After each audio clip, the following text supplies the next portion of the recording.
अवनदीप, कौन सा रैंक आया यूपीएससी के रिजल्ट आया? मेरा रैंक 731 आया है अभी ना। कितनी मेहनत करनी पड़ी इस रैंक को पाने के लिए आपने प्रतिदिन? मेहनत बहुत करनी पड़ी, पर मेरे परिवार और मेरे दोस्तों की मेहनत ज़्यादा रही है। कितने अटेम्प्ट इससे पहले आपने? ये मेरा चौथा अटेम्प्ट था, सेकंड इंटरव्यू था, फोर्थ मेंस था। जॉब कहाँ पे कर रहे थे, फिलहाल क्या कर रहे थे आप? अभी मैं करंटली मिनिस्ट्री ऑफ डिफेंस के अंडर बॉर्डर रोड ऑर्गेनाइजेशन में वर्कशॉप ऑफिसर हूँ, अरुणाचल प्रदेश में, वेस्ट कामेंग। कब से यूपीएससी की सोचा कि यूपीएससी क्लियर करनी है, जाना है यूपीएससी? जब से मेरे ताऊ ने बोला था कि बनना तो डीसी या एसपी है। ताऊ ने बोला था? हाँ, ताऊ का सपना था ये? ताऊ का और दादा का दोनों का सपना था। पूरा कर दिया?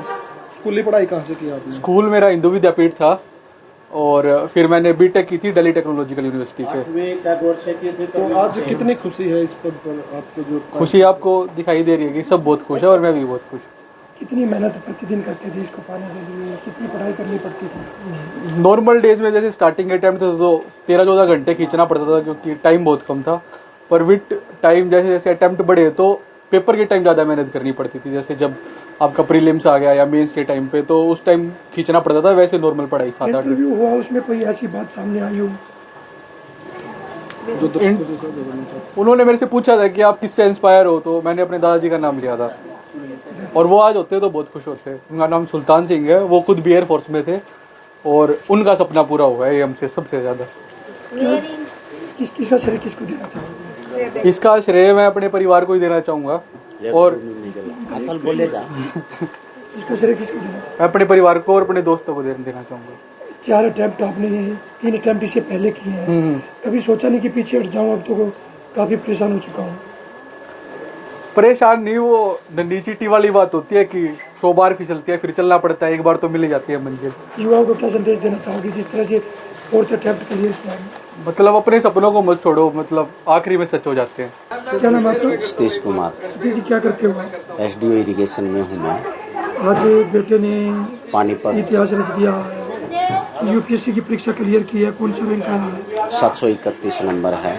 कितनी मेहनत बेटा करता था प्रतिदिन? ये पूरा हमें घर में रह के सिर्फ इसे आधा घंटा मिल पाते थे, बाकी ये पढ़ाई में लगा रहता था। कभी सोचा नहीं कि बेटे ने 3 अटेम्प्ट इससे पहले भी किए हैं?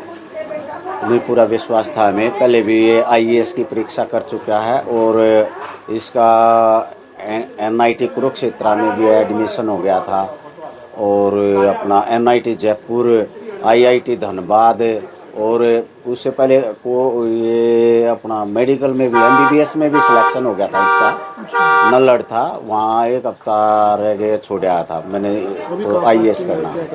अभी ये अरुणाचल है, इसमें बीआरओ में तो वहाँ पे जॉब करते हैं? जॉब करते हैं एडब्ल्यू की कभी पोस्ट पे। दुकान ही कि मैं परेशान हो चुका हूँ, 3 नहीं अटेम्प्ट कर नहीं चुका हूँ? नहीं, कोई परेशानी नहीं। हम तो इसको कहते रहते थे, बाकी ये कहता नहीं, शादी एक ही दे क्या है। करनी है शादी? नहीं, शादी तब करेगा तब आईएएस हो जाएगा। तो अब वो सपना पूरा हुआ है, अब ये कर लेगा। इसके दोस्तों को मैंने कहा भाई अब इसकी शादी करो। जैसे कि मैं सो रहा हूँ तो पिताजी को जगाना है मुझे, तो वो डायरेक्ट उठाने के बजाय, और हिंसा की परंपरा मेरे यहाँ नहीं थी सौभाग्य से, तो वो क्या करते थे कि उस कमरे में आ जाएंगे या बाहर से गुजरेंगे और चौपाई बोलेंगे, प्रात काल उठ के रघुनाथा मात पिता गुरु नावई माता। कभी कभी मैं गुस्से में उठ करके अरे पापा चरण स्पर्श किया और सो गया। मैंने कहा अब मत उठाना।